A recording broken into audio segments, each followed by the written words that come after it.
The Punisher War Journal by Carl Potts and Jim Lee. This is my favorite run on Punisher, and I love so much of what the Punisher is. He's the only hero that seems to get anything done by properly eliminating the bad guys. Now, one thing I like about this one here is it paints the picture of a compassionate and dual Punisher who struggles with the fact that he's murdering people, and there are people he finds that he thinks are even good and he spares. And it's that dialogue inside of himself of when is he the executioner or when he is not, that adds a huge level of depth to him. And then when you add these dynamic lines by Jim Lee, it becomes this whole other world. The story starts with him dealing with another mob that's attacking a family. It seems like it's recreating the night his family was murdered. And yet, it turns out they're swapping babies. It's this sort of dark thing because they want this one who's mentally handicapped to get better medical treatment. And he starts to uncover that crimes and murders are not maybe always as black and white as he likes to paint them. And it also has a nice storyline that deals with his time in Vietnam and him and the men, they get back together, but one of them, it turns out, has now been hired to kill the rest of them to clean up. And there's this great battle. And then there's, of course, this wonderful storyline here where Wolverine and the Punisher go at it. Now, Punisher is in Africa on some sort of, call it safari, some sort of vacation that Microchip, that's his buddy who's his cyber expert, sends him on.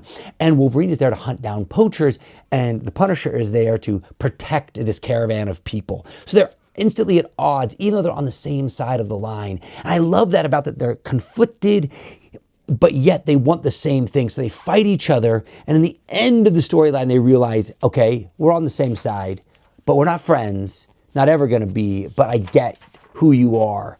And they encounter these dinosaurs wild. They want to kill these dinosaurs. Punisher takes them out, and he and the Wolverine have this connection. Amazing storyline. There's another thing they bring up here near the end of the story, where he goes to Hawaii, and he is going in there to rescue Microchip's niece that has been kidnapped. Now look at this amazing cover by Jim Lee, just absolutely stunning. And in that he faces his problem that he has this major hydrophobia, being lost at sea from when he was a teenager and he tried to impress a girl.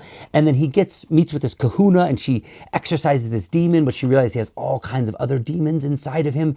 It's a really interesting take on saying, hey, this guy has problems, but we can only solve this one, that this fear of water that he has, but we can't solve all the crazy things that the Punisher is.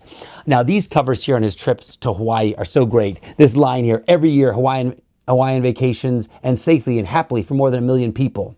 They are not in this issue. What a great spin on that. And my favorite story, perhaps, is the one with him battling the Bushwhacker. Now, the Bushwhacker is a CIA assassin who's been genetically modified, so his arm has become this 4-barrel gun. And he starts out an assassin for the CIA.